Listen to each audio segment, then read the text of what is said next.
আজকের ভিডিওটা অবশ্য করে মারিয়াকে নিয়ে করছি, কারণ কোনো কন্টেন্টই নেই। আর যে কন্টেন্ট মোটামুটি বাজারে ঘুরছে মানে ওই আর কি, সেই কন্টেন্ট নিয়ে তো কথা আমি বলি না আর বলবো না, কারণ অত্যাধিক মানে একঘেয়েমি আর নোংরামো ঘাটা হয়ে যাচ্ছে। আর সেই মারিকে নিয়ে ভিডিওটা আমি করতে বসলাম। জানি না তোমাদের কীরকম লাগবে, কিন্তু ভিডিও তো মোটামুটি দিতেই হবে, তাও প্রায় দুদিন পরেই ভিডিও দিচ্ছি। তো যাই হোক, তোমরা সবাই আশা করি ভালো আছো। অসম্ভব গরম পড়েছে। মারিয়াকে নিয়ে কিছু কথা অবশ্য করেই বলতে হবে। মারিয়ার বাচ্চার মেবি যদি 7 তারিখে বাচ্চা হয়, এখন আজকে কত, আজকে 24 তারিখ, তাহলে মোটামুটি 18-19 দিন মতো হয়েছে। হিসেব আমি ঠিক করে করিনি, আমি একটা আইডিয়া করছি। মানে আমাদের যেরকম বলে আতুর ওঠে, অনেকের 21 দিনে, এক একজনের এক এক রকম নিয়ম। আমি এইসব নিয়ম নিয়ে বলছি না, যার যেরকম নিয়ম। তা ওর এখনও আতুরটা ওঠেনি, তার মধ্যে ওর তো মনুরুরু হয়ে গেছে, যেটা আমার হয়নি, আমার বরের হয়েছিল আমাকে নিয়ে বার করার জন্য। বাচ্চা ঘুমাতো, মেয়ের বেলা, ছেলের বেলা বেরোতে পারিনি, মেয়ের বেলা তোমাদের বলেছি এরকম নিয়ে বেরিয়ে গেছিলো ডাক্তার, মানে ভ্যাকসিন দেওয়া জন্য, ভ্যাকসিন দিয়ে আবার ঘরে ঢুকিয়ে দিয়ে তারপরে নিয়ে আর কি গেছিলাম ইয়েতে। সে যাই হোক, ওরও মনটা বেরোতে ছটফট ছটফট করছে। সত্যি কথা তো, একটা মায়ের তো এতদিন আটকা ঘরে, বাচ্চা হওয়ার আগে 1 মাস আটকা, তারপরে বাচ্চাটা হয়ে গেলে যখনই মনে করে একটু মানে সুস্থ আছে, তখন একটু বেরোতে হয়তো ইচ্ছা করেছে। যেই কন্ট্রোল করতে হয়, একটা বাচ্চার মাকে অনেক রকম কন্ট্রোল করতে হয়। তবে একটা জিনিস দেখলাম, মারিয়া কথা শুনেছে। খাট থেকে নেমে ও চেয়ার টেবিলে ভাত খেয়েছে। আগে যে খাটের মধ্যে বিছানার মধ্যে ভাত খেত, সেই জায়গাটা থেকে নেমে ও খাটে সোফায় বসে টেবিলে ভাত খেয়েছে। সোফায় না, চেয়ারে বোধহয় দেখলাম। আর গায়ে ওড়নাও নিয়েছে, আর বেশ তত্তর করে হাঁটাচলাও করছে, পারছে, তাই হাঁটছে। কষ্ট তো ওর হচ্ছেই। তার মধ্যে ওর কী করলো, ওই বাড়িতে গেল। এই সময় ওই রকম খাড়াই সিঁড়ি, ওর কী জিনিসপত্র লাগবে যেটা ওর বর হয়তো জানে না। না, ছেলেরা সব সত্যিই জানে না যে মেয়েরা এমন এমন জায়গায় এমন এমন জিনিস রাখে, হয়তো জানে না। তাহলেও যে কিছু প্রয়োজনীয় জিনিস একটু হয় কিনে নিত, বা বরকে ভিডিও কলে বলে বলে দিত। না, ওর কিন্তু বেরোনোর ইচ্ছা ছিল, ওই বাড়িতে যাওয়ার ইচ্ছা ছিল। এবার ওই বাহানাটায় ও কী করবে, ওই বাড়িতে যেতে চেয়েছে। যে জানে যে ভিউয়ার্সরা ওকে বলবে অনেক কিছু। ভিউজ খুবই পড়ে গেছে, কারণ ওর ভিডিও সত্যি সেরকম শিক্ষামূলক এবং সেরকম কিছু দিচ্ছে না। আগের মতোই আবার ভিউজ চলে গেছে। মাঝখানে কদিন একটু ভালো ভাইরাল হয়েছিল, ভাইরাল ভিডিওগুলো সবাই দেখছিল কীভাবে হলো, কে গেল, তারপরে সঙ্গে কন্ট্রোভার্সির ছোঁয়া ছিল। এরপরে এরা আবার কন্ট্রোভার্সি দেবে। আর আমি মানে এখন দেখছি যে মারিয়ারাও কোথাও বোধহয় এই চ্যাটগুলোকে ওরা কোথাও শেয়ার করছে ওরা ওদের রিভেঞ্জ নেওয়ার জন্য। যদি এগুলো করে তাহলে আমি বলবো খুবই বাজে করছে, নিজেদের চ্যানেলের ক্ষতি হবে। কে কি বলছে, কোন কন্ট্রোভার্সি কী, এটা আর কী করছে না করছে, আমার মনে হয় এখন এই মুহূর্তে বাচ্চার দিকে ধ্যান দিয়ে ওগুলো না নিয়ে চুপ করে বসে থাকা ভালো, ওগুলোর দিকে না তাকিয়ে। এখন ওই কন্টিনিউয়াস এই বাচ্চা আর কী করে ভালো হবে, কী করে চেক আপ হবে, ভ্যাকসিনেশান হবে। 21 দিনের মতো প্রায় হতে চললো, ভ্যাকসিনের কোনো পার্ট নেই। আর তারপরেও কিছু মানে ভিউয়ার্সরা ওকে বুদ্ধি দিলে সেখানে আবারও রেগে যায়। হ্যাঁ, ও এখন নিয়ে পড়েছে, সদ্যজাত মা নয়, ও যেন একদম মানে সুস্থ সবর তো একটা মানে অনেক দিন হয়ে গেছে, বাচ্চা হয়েছে, এসরে ফাঁকা একটা মেয়ে কন্ট্রোভার্সি জোনে। কে কি বললো, কাকে কোথায় কি রিভেঞ্জ নিতে হবে, কোথায় কি চ্যাট শেয়ার করতে হবে, কবে কি হয়েছিল দীঘায়, কবে কি হয়েছিল বিয়ের আগে, কার সাথে কি হয়েছিল, কার সাথে কি কথা, সেই চ্যাটগুলো এখনও ধরে ধরে বার করছে। এরা কি বাচ্চাকে শেখাবে গো, এরা কী বাচ্চা মানুষ করবে, কি তৈরি করবে? তোমরা কেউ দেখেছো? একবারও বলেছে যে ওর কোনো চেক আপ হয়েছে? হয়নি। ওর কোনো বাচ্চার কোনো ভ্যাকসিনেশান, কতদিন হয়ে গেল বাচ্চাটা হয়ে গেছে, এখনও একটা ভ্যাকসিন পড়া উচিত না? আলবাত উচিত। জানি না দেবে কি না দেবে, মানে করবে কি না করবে, সরকারি হসপিটালে দেবে না নার্সিংহোমে এসে দেবে, না আর কোথায় হয়টায় আমি জানি না। তবে সেই জায়গা থেকে ও মানে বাচ্চাটাকে আমার যেটা মনে হয়, ও ব্রেস্ট মিল্কও খাওয়াচ্ছে না। তোমরা যে যাই বলো, যা খুশি করো, ওর বাচ্চা অবশ্য ও বুঝবে, মায়ের থেকে মাসির দরদ বেশি না। কিন্তু সোশ্যাল মিডিয়াতে দেখাচ্ছে বলেই বলছি, ও কিন্তু ব্রেস্ট ফিট করাচ্ছে না। কারণ ওর এই একটাই, যে কথাটা আমি বারবারই বলছি, ওর ওই নাইটিগুলো কিন্তু গোলগলা নাইটি, যেটা পরেও রাত্রে ঘুমালো, যদি বাচ্চা দুধ খায়, ওই নাইটি পরে কি দুধ খাওয়ানো যায়? তোমরা যারা বাচ্চার মা একটু বলো তো। বাচ্চার জন্য নাইটি থাকবে, সামনে বোতাম দেওয়া, যে নাইটি বেশি করে ওগুলো কিনে নেয় মানুষ। ওর বাচ্চাকে কিছুতেও ব্রেস্টফিট করাচ্ছে না, এবং ও বলছে সমানে খাইয়ে দিলাম, রাত জাগলাম। মানে বাচ্চার মাকে কষ্ট করতেই হয়, কিন্তু ও যেটা করছে অত্যাধিক মানে ন্যাকামো করছে। বলতে বাধ্য হচ্ছি, ন্যাকামোটা না বেশি করো না। তুমি তাহলে বাচ্চার মা হয়েছো কেন এত তাড়াতাড়ি? যদি কচি বাচ্চা নাক টিপলে যদি দুধ গলে, বরকে নিয়ে রাত্রে মানে বাচ্চার ওই বিছানায় ঢুকে, বরের তো সকালবেলা কাজ আছে, কাজে তো যায়, চোখে ঘুম ঢুলুতে যা কাজ করুক, একটা ছেলে মানুষ বাইরে যাওয়া তো দরকার। তো তাহলে বর যদি এরকম রাত্রিবেলা রাত জাগেও, সত্যি কথা, তাহলে ওর কী করে ঘুম হবে? তুমি বাচ্চাটাকে নিয়ে একা ঘুমাও, তুমি বরটাকে অন্য জায়গায় ঘুম পাড়িয়ে দাও। বরঞ্চ তোমার জানি না মা কখন যায় না যায়, বরঞ্চ এই সময় আমি তো জানি যাদের মা বা শাশুড়ি বা লোক থাকে তারা ওই ঘরে থাকে। এর তো মানে সবসময় ওই কন্টেন্টের জন্য, কারণ ও তো সত্যি কথা, ও তো মাকেও ঠিক বিশ্বাস করে না। মাকেও বিশ্বাস করে না বলেই তো বিয়ের আগে সুন্দর দিব্যি ওর যা যা দরকারি জিনিস, যেগুলো মানে গয়না বলো বা দরকারি সামগ্রী বলো, ও বাড়ি থেকে নিয়ে সেটে গেছে, এও বাড়ি থেকে জিনিসপত্রগুলো নিয়ে ব্যাগে গুছিয়ে গুছিয়ে সেটে গেছে। তাহলে এরা কি মা বাবাকে সেরকম বিশ্বাস করে? এরা মানে দুজনের পরিপূরক। খুব ভালো, নতুন বিয়ে হয়েছে, দুজনের পরিপূরক হবেই। কিন্তু এই যে বিছানার মধ্যে যদি বর যদি রাতের পর রাত জাগে, ও না হয় বাড়িতে হাউস ওয়াইফ, মোটামুটি ও বেলা অবধি ঘুমাবে। ওর বরের বেলা অবধি ঘুমালে চলবে কিনা আমি জানি না। শ্বশুরবাড়িতে এসে শ্বশুরবাড়িতে পড়ে থেকে বেলা অবধি জামাই ঘুমানো, এগুলো দেখলে না আমার গা গুলিয়ে আসে, মানে অস্বস্তি লাগে। কারণ আমি তো জীবনে এগুলো দেখিনি বা মানে মানে চিন্তা করিনি, না বাড়িতে দেখেছি না নিজের সঙ্গে দেখেছি এরকম। বাচ্চা হয়েছে ভালো কথা, লোক রেখেছে, কি মা ছিল বা শাশুড়ি ছিল বা যেই ননদ থাকে যাদের, বা যে হোয়াট এভার মেবি, ওই রাত্রিবেলা আমার সত্যি কথা, আমার ছেলে মেয়ে কী যে ভালো বলবো, বলতে নেই, মুখ না লাগে। আমার ঘুম খুব কম, আমার ভীষণ ঘুম কম। আমি ডিপ ঘুম ঘুমালেও আমার ঘরে যদি কেউ একটুখানি পাশে হয় আমার ঘুম ভেঙে যায়। সেক্ষেত্রে আমার ছেলেমেয়েরা, আমাদের এই শ্বশুরবাড়ির সবাই মানে কুম্ভকর্ণের নাতি বলতে এদের, ভাসুরের ছেলেমেয়েরাও কোনো দিন রাত্রে জাগেনি। পেট ভরা থাকলে আর জাগবে, এরা জ্বালাবে কেন? আমার ছেলেমেয়েরাও ভীষণ মানে ঘুমাতো, একদম সন্ধেবেলা খেলতো দুপুরবেলা ঘুমাতো, রাত্রিবেলা ঘুমাতো, পড়ে পড়ে ঘুমাতো। এখন তুলতে তো হবে, তুলে হিসুটা দেখতে হবে, দুধ খাওয়াতে হবে, মার তো আর ঘুম হয় না প্রায় 6-7 মাস। কিন্তু সেইভাবে কিন্তু কোনো 6-7 মাস কেন, বছর 2-3 হয়ে যায় বাচ্চা, মা কিন্তু সেভাবে ডিপ ঘুমাতে পারে না যদি সেরকম সিনসিয়ার মা হয়, যে টেক কেয়ার করে যে বাচ্চার মুখে কাপড় চলে গেল কি না, বাচ্চা শুয়ে শুয়ে তো দুধ কখনও দিতে নেই। অনেক সময় অনেক দুর্ঘটনা ঘটেছে, পেপারে দেখেছি। ওই যে আতঙ্ক মনের মধ্যে ঢুকে গেছিলো, রাত হোক বিরোধ হোক, বাবা তুলে বসে বসে দুধ খাওয়ানো উচিত। ও যেভাবে রাত্রিবেলা ওর বড় বলছে রাত্রে মারু বাচ্চাটাকে খাইয়ে দিল, কিছুতেও বেস্ট ফিডিং নয়, ও তোলা দুধই বাচ্চাটাকে খাওয়াচ্ছে। ওর ওই ন্যাকা ষষ্ঠী ও কিছুতেই ও সহ্য করতে পারবে না ওই ব্যথা। কারণ ওই যে প্রথম 2-3 দিন ও খাওয়ায়নি, প্রথম 2 দিন যেহেতু খাওয়ায়নি, এখন তোমরা যতই যা বলো, ওই যে পাম্পার যেটা এনেছে, ওই জিনিসটা এনেছেই বাচ্চাটাকে ওই মানে ওইভাবে দুধ খাওয়াবে বলে, কিছুতেও ফিডিং করাচ্ছে না বাচ্চাটাকে। তা ওরা বুঝবে, ওর মা এবং ওরা দেখো সবই বোঝে।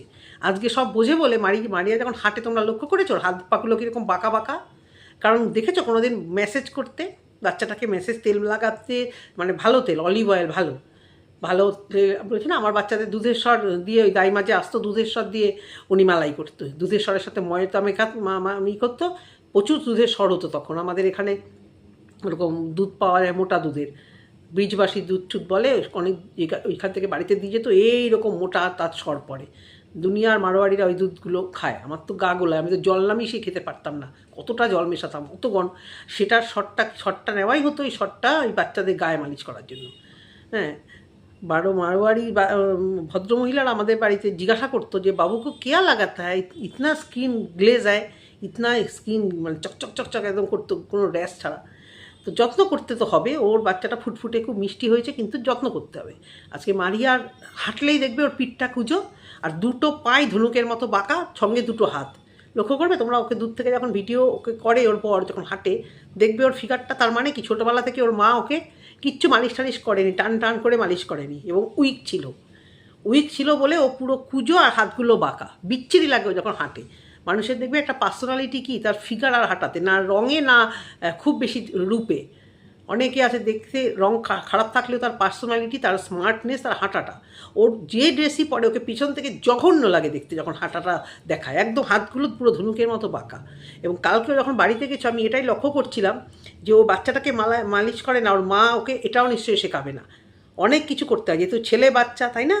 মানে সামনে ওইগুলোতে কি টিপে টাপে মানে করে দিতে হয়, তারপরে তোমার হাত পাগুলোকে টেনে টেনে যাতে লম্বা লম্বা, অনেকেরই পা এরকম বাঁকা থাকে, অনেকের এরকম দেখেছি। বাচ্চা বয়স থেকে সেটা যদি না টানে, ও আর ঠিক হবে? তারপরে সব কিছু মিলিয়ে সে গেল, যেটা মিথ্যা কথা আমি বলে দিলাম, ও বেস্ট ফিট কিছুতেই করাচ্ছে না, যে আমাকে যাই বলো। অনেকে হয়তো ভাবতে পারো যে আপনার কি, সোশ্যাল মিডিয়াতে দেখাচ্ছে কিছু, তো তাহলে তো কন্ট্রোভার্সি জোনটা তৈরি হতো না। যদি সব কিছু যদি আমি আমারটা দেখাতাম, আর সব কিছুতেই যদি তোমরা বলো যে আপনার কি, যদি তোমাদের মনে হয় যে আপনি কেন বকবক করছেন, বকবক করছি কারণ এখান থেকে চ্যানেলের স্বার্থে বকবক করছি, ভুল তো কিছু বলছি না, নোংরামও কিছু বলছি না, আর এক জিনিস নিয়ে ফ্যান ফ্যানও করছি না। তো ও বেস্ট ফিট কিছুতেই করাচ্ছে না। তারপর ও গেল বাড়িতে, ওর যেতে ইচ্ছা করছিল, বরের সাথে বাড়িতে গেল, বাড়ি ঘর খুব নোংরা হয়ে আসছিল। এই বাড়িটা এমনিতে খুব স্যাঁতস্যাঁতে নোংরা টাইপের, আর আমার মনে হয় এই বাড়িটা, মনে হচ্ছে আমার, ওদের ধর্মেরই, মানে মুসলিম ধর্মের কারুর বাড়ি। কারণ ওই যে জানলায় যে খোপগুলো, ওগুলো সাধারণত মুসলিম যাদের মানে ঘর বাড়ি তাদেরই ওই গেট আর ওই জানলায় ওই জাল জাল মতো জিনিসটা মনে হয়, আমি নাও ভুলও হতে পারি, সেগুলো হয়তো দেখা, সেগুলো সেই টাইপের জিনিস থাকে। ঘরটা খুব ঘুপচি ঘর, ওর একতলায় কোনো ভালো ঘর, জানি না, ওরা ব্লগাররা একটু ছুপে থাকতে ভালোবাসে, আমি জানি না কেন। আমি দেখেছি ব্লগাররা একটু ছুপে ছাপে খড়ে খাড়ে, যে মসলন্দপুরের বাড়িটা না, গোবরডাঙ্গার বাড়িটা ওদের ভীষণ রাস্তার একদম পাশে, এবং ওই পাশে একটা সিঁড়ি ছিল, যে সিঁড়িটা খুব চট করে আইডেন্টিফাই করা যেত। আমিও দেখেছি ওই সিঁড়িওয়ালা যে বাড়িটা, আমিও দেখেছি, আমি বলিনি কখনো, যে বাড়িটা ওরা থাকতো আমিও আইডেন্টিফাই করেছি। তো ওই সিঁড়ি, কারণ সিঁড়িটা সবসময় দেখা যেত একদম রাস্তার পাশে। তো ও এই বাড়িটাতেও ওরকম একটু একতলা ভাড়ি নিলে পারতো, যখন ওখান থেকে তো প্রেগনেন্ট অবস্থাতেই এসেছিলো। তারপরেও ওরা যাই হোক যা ভালো বুঝেছে করেছে, ওদের আর কি বলার। ওই সিঁড়ি দিয়ে একটা মানে সদ্য 1 মাসও হয়নি, হ্যাঁ, ওই অত খাড়াই একটা সিঁড়ি দিয়ে কিভাবে উঠলো। এরপরে যখন সেলাই ক্ষতি হবে তখন বলবে হয়ে গেছে আমাদের কিছু, তা না হয় ভালো, অবশ্য করেই ও তো ভালো বুঝছে, ওর বর খুব ভালো বোঝে, ওরা খুব শক্ত। অ্যাকচুয়ালি আমরা যারা বলছি যে বাচ্চাটাকে এই করাও, ওকে ওই করাও, অ্যাকচুয়ালি দেখো, যারা খুব মানে খুব পয়সা কড়ির মধ্যে বাচ্চা কাচ্চা মানুষ করে, খুব অন্যরকম একটা লিভিং স্ট্যান্ডার্ড তাদের, তারা একরকমভাবে তৈরি করে, তাদের বাচ্চারা ওইভাবেই তৈরি হয়। আবার যারা ধরো একদম কি বলবো আর, স্ট্যান্ডার্ডটা কম, পয়সা কড়ির দিক থেকেও কম, তারা নিজেরাও আশেপাশে বাড়িতে ওভাবেই দেখেছে বাচ্চা, তারা কিন্তু ওইভাবেই মানুষ করে এবং হয়ে যায়। দেখো, বলতে নেই, ফুটের এই বাচ্চাগুলো যারা থাকে, কষ্ট লাগে দেখলে পরে, রোদে জলে ভিজছে, কিন্তু ওদের কি সারাদিন শরীর খারাপ হচ্ছে না কিন্তু। সেরকম মারিয়াকে যদি আমরা ভেবে নিই, মারিয়া দুটো পয়সা রোজগার করছে, বা তার মানে যে আমরা ওকে, তুমি মানে ওই, ও যে সেই লেভেলে উঠে গেছে বা সেই স্ট্যান্ডার্ডে সেই জাতে উঠে গেছে তা কিন্তু নয়। ও কিন্তু যেখানে আছে সেখানে ওই বিশেষ করে বাড়ির আশেপাশে ওই রুচি সমস্ত কিছু কিন্তু ওখানেই থাকে। সেক্ষেত্রে আমরা যদি এক্সপেক্ট করি যে সত্যি কথা, যে এরকম মানে একটু পয়সা থাকলে বাচ্চাকে যেভাবে তোলা করে আর কি, মানে মানুষ করা হয় আর কি, সেইভাবে কিন্তু ও রাখবে না কখনোই।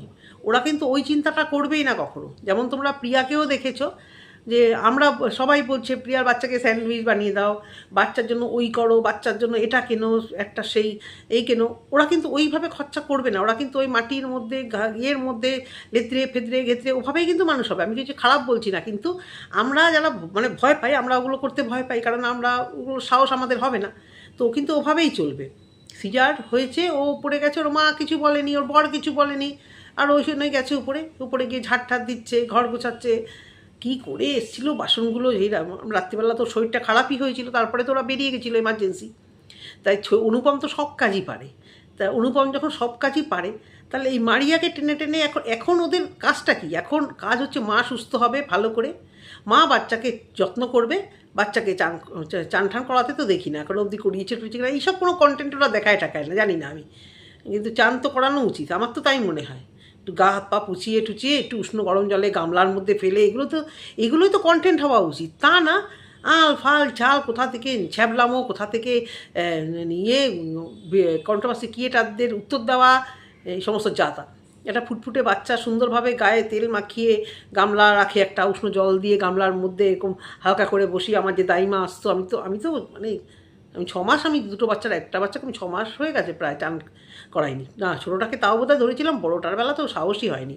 তা তখন ওই বদ্দি বলেছে নিজে চান করা, এরপরে ধরতেই পারবি না, উনি করাচ্ছে তো ঠিক আছে, তুইও হাত দিয়ে মানে মাঝে মাঝে চেষ্টা করানোর। ভালো লাগে এই ফিলিংসগুলো, সত্যিই ভালো লাগে। গামলার মধ্যে বসিয়ে গায়ে অল্প অল্প করে জল দেওয়া, ও তো এখনও সেসব কিছু দেখছি না। উপরন্তু বাচ্চাটাকে যেভাবে কাঁধে নিচ্ছে ভাই, ও জানি না, ওর জ্ঞানের পাহাড় ওর। সবাই বলে না ঘাড় আর পেছন কোমর দিকটা ধরতে, যাতে ঘাটটা না বেঁকে যায়, ঘাটটা তো নরম থাকে। কীভাবে এরমভাবে নিয়ে টাওয়ালে করে শুধু ও করে ন্যাকামো করছে সে করছে, কী সাহস! জানি না ও কি ওর বাড়িতে অনেক বাচ্চা কাচ্চা দেখে বড় হয়েছে। আমি ওরকম হয় বাচ্চা, ছোট এইটুকুনি বাচ্চা যার 1 মাসও হয়নি, তাকে ওইভাবে কেউ কাঁধে ওভাবে নেয়? হ্যাঁ, তা ও তো নেবেই, ওকে তো ওর জন্য আমি ভিডিও করছি না, আমি করছি ভিউয়ারদের জন্য। তো ওকে, কারণ ও দেখলে পরে আবার বলবে আমাকে আমাকে সবাই এই জ্ঞান দিচ্ছে ওই জ্ঞান দিচ্ছে, আমরা সব বুঝি, সব সব তো বোঝো, ভালো কথা বুঝেই চলো তোমরা, ভালো হলেই ভালো। তারপরে ওই জামা কাপড় না কি নিজেদের ঘরে গিয়ে, ঘর এলোমেলো, সেখানে গিয়ে খাটপাট সব গোছগাছ করে কন্টিনিউয়াস হাঁটছে। তারপরে পেলো খিদে, অত বেলা অবধি ওখানে থাকলো, কিছু খাবার সঙ্গে নিয়ে যাই। একটা বাচ্চার মা যদি দুধ খায়, দুধ খাচ্ছে না, ব্রেস্ট মিল্ক খাচ্ছে না, তা না হলেও এই সময় খুব খিদে পায়, যেন প্রকারে একটা খিদে পায়, সবসময় সঙ্গে কিছু খাবার রাখা উচিত। বাড়িতে এসে 4টের সময় প্রচণ্ড খিদে পেয়েছে, ওইদিকে যা হোক গোছগাছ করে ঠোরে তো নিয়ে এসেছে। আমার অবাক লাগলো সব থেকে যে খিদে পেয়েছে, মানে বাচ্চাটা দেখলো উঠে গেছে ঘুম থেকে। বাচ্চা ঘুম থেকে উঠলে আমাদের কি কাজ?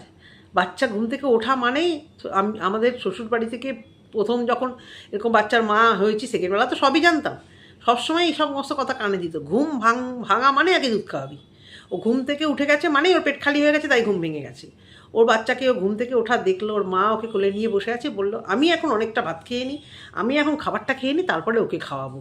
এরাই সত্যি পারে, সত্যি কথাই জানি না ভিডিওর জন্য এরা এরকম করে না অরিজিনাল এরকম। আমার অবাক লাগলো, যারা এখানে মা বলো তো, যারা আমার ভিডিও দেখছো, বাচ্চা উঠে গেলে ঘুম থেকে আগে তো বাচ্চাকে খাওয়ায়। হ্যাঁ বুঝেছি, ওর খুব খিদে পেয়েছে, অত বেলা হয়ে গেছে, ওর কী করা উচিত? 4-5টা বিস্কুট যা হোক কিছু একটা এমন কিছু খেয়ে জল খেয়ে নাও, কিছুক্ষণের জন্য পেটটাকে থিতু করো, আগে বাচ্চাটাকে খাওয়া, তারপর ভরপেট ভাত খাও। বাচ্চাটা হয়তো কাঁদছে কি কাঁদছে না আমি জানি না, সেটা শুনতে পাইনি। ও দরজাটা বন্ধ করে দিয়ে ওর বরের সাথে ভাত ছাত খেলো, তারপরে গিয়ে বাচ্চাটাকে খাওয়ালো। কি বলবো আর, মানে এদেরকে দেখে মানে লোকেরা শিখবেটা কি? এইরকম কন্টেন্ট ক্রিয়েটার এরা এদের শেখাচ্ছে কি মানুষকে? হ্যাঁ, তো সেই জায়গা থেকে তারপরে খাওয়ালো আলো, যাই হোক। এবার রাত্রিবেলা ঘুমালো, ঘুমাতে বাচ্চাটা রাত্রিবেলা মাঝে মধ্যেই ঘুমাচ্ছে না, বাচ্চা এরকমই করে, শুনেছি অনেকের বাচ্চা সারা রাত জাগে, ভোরের দিকে ঘুমায়। আমার এক পিস্তত ননদের বর, তিনি ডাক্তার ছিলেন, প্র্যাকটিস করতেন সুন্দরবনের ছিল, মানে ভদ্রলোক সুন্দরবনের আর কি, আর আমার ননদ যাদবপুরে, মানে থাকতো এখানেই প্র্যাকটিস করতো, এখানে মানে কলকাতাতেই করতো। কিন্তু খুব রাগ হয়ে যেত, সারা রাত জাগতে হতো, বাচ্চাটা নাকি সারা রাত জাগতো, আমার ছেলেরই বয়সী ছিল, আমার ছেলে খুব ঘুমাতো, আর ওর বাচ্চাটা সারা রাত জাগতো। উনি আমার পিসি শাশুড়ি একদম নিজের কানে শুনেছে, ভদ্রলোক রেগে গিয়ে বাচ্চাটাকে বলেছে কোথার থেকে জন্ম হয়েছে এর, সারা রাত জেগে থাকি। পরের দিন পিসি শাশুড়ি বলেছে, জামাই তুমি এটা কী বললে, কোথার থেকে জন্ম হয়েছে? বুঝেছি তোমার ঘুম হচ্ছে না, রাতের পর রাত তুমি খিচখিচে হয়ে যাচ্ছ, সত্যি কথা, সারাদিন খাটার পরে রাত্রে যদি ঘুম হয়, বলে তুমি ঘুমিয়েছো কেন? তাহলে আমি ঘুমাতাম ইয়ের পাশে, মেয়ের পাশে, তুমি ওখানে গেছো আর তোমার রাত্রে ঘুম হচ্ছে না। তারপর থেকে আমার পিসি শাশুড়ি যখন থাকতো মেয়ের ওই ননদের বাড়িটায় গিয়ে, তখন ওই জামাইকে অন্য ঘরে ঘুমাতে দিত, যাতে ওর ঘুমটা পারফেক্ট হয়। ওকে তো সকালবেলা বেরিয়ে যেতে হবে না, ও তো চেম্বারে গিয়ে ঝিমাতে পারবে না। তো সেইটা ভাবি যে রাগ হয়, রাতের ঘুমটা না হলে অনেকেরই রাগ হয়, যেটা অনুপমের কিন্তু হচ্ছে, ক্যামেরা ধরছে, রাগ হচ্ছে, খিটখিটে করছে, কিন্তু মারিয়া ছ্যাবলামো করে যাচ্ছে, মুখের মাঝে ক্যামেরা ধরছে, বলছে প্রথম বাবা তো এক্সপিরিয়েন্স, তো প্রথম বাবা এক্সপিরিয়েন্স সবারই হয়, কিন্তু তোমরা তো আবার তোমাদের বললেও তো আবার তোমরা উত্তর দিতে আসো, তোমাদের ভিউয়ার্সরা ভালো কথা বললে তোমরা ভিউয়ারদের ভিউজ নেবে, ভিউয়ার্সের পয়সায় ফুটুনি মারবে, আবার ভিউয়ার্সরা যদি ভালো খারাপ বলে তোমরা একেবারে মুখে ঝামা ঘষে দিয়ে বলবে আমরা 50 জনের কথা শুনবো না, আমাদের ডাক্তার যেটা বলছে সেটাই শুনবো। তা ডাক্তার কি বলেছে? ওই সেলাই এই অবস্থায় তুমি ওই সিঁড়ি বেয়ে বেয়ে উপরে, যেটা তোমার ইমার্জেন্সি, তোমার তো ওটা ঘর নয় যে উঠে গিয়ে বসে গেলে, হ্যাঁ তুমি তো উঠলে, অনেকক্ষণ ধরে কাজ করলে, তারপর নামলে, বাইক চড়ে আসলে, তা তোমার ডাক্তার কি এটা বলেছে? দেখো আমিও করেছি, কিন্তু আমার শরীরে প্রবলেম ছিল না। মারিয়ার শরীরে হাজার একটা প্রবলেম, তোমরা নিজেরাই বলো, আমার শরীরে কোনো প্রবলেম ছিল না। বাচ্চা হওয়ার সময় অনেকেরই একটু প্রেশার বেড়ে যায়, অনেকেরই নাকি সুগার হয়ে যায়, তো এই সমস্ত হয়। তা ওরও সেরকম হয়েছে, তুমি বলেছো যে প্রচুর কিছু সিরিয়াস হয়ে গেছে, আমিও বুঝে নিলাম যে হ্যাঁ ওর প্রচুর কিছু সিরিয়াস হয়ে গেছে। তো তারপরেও মানে যা করছো, যা মানে ইয়ে করা, অন ক্যামেরাতে যা দেখাচ্ছ না জানি অফ ক্যামেরাতে কী করে বেড়াচ্ছ, মানে কত দূর রাফ অ্যান্ড টাফ হয়ে যাচ্ছ জানি না। তবে কিছু কিছু জিনিস অবাক লাগলো বলেই আজকে বলতে বসলাম, যে বাচ্চা ঘুম থেকে উঠে গেছে, বাচ্চাকে কোথায় আগে আগে খাওয়াতে থাকবে, তা না বলছে আমি নিজে আগে খেয়ে নিই তারপর বাচ্চাটাকে খাওয়াবো। তো এরাই পারে, ও নিজেকে খুব খুব বেশি ভালোবাসে, ও শুধু চায় অনুপম ওকে যত্ন করুক, অনুপম ওকে করুক, কিন্তু ওর তরফ থেকে আমি খুব একটা কখনো সেভাবে দেখি না। আর এইসব মেয়েরা জীবনে খুব ভালো থাকে, যে ওই বড়েরা যেহেতু কাজ করে, ও যদি কাজ না করে, অনুপম যদি বাইরে চলে যায় সকাল থেকে রাত অবধি, এই মেয়ে খোঁচে একদম, দেখতে না দেরি করে আসলে কি রেগে যেত, খোঁচে যেত, আর ভীষণ মুখরামে, ওর চোখ মুখ বলে, ওর যা জেদ আর মুখ, সে মানে চিন্তা করার বাইরে। তো বাচ্চাটাকে ভালো করে মানুষ করো, এই কথাগুলো আমি এই জন্যই বললাম। অনেক কিছু ভুল দেখেছি, সেই জন্যই কথাগুলো বললাম। আশা করি তোমাদের ভিডিওটা ভালো লাগবে। যদি ভালো লেগে থাকে, আমি আমার কথাগুলো ভুল বললাম কি ঠিক বললাম অবশ্য করে কমেন্ট সেকশানে কমেন্ট করো। এইটুকুই আজকে ভিডিও, জানি না কত বড় হয়েছে। সবাই ভালো থেকো, সুস্থ থেকো আর সাবধানে থেকো। টাটা।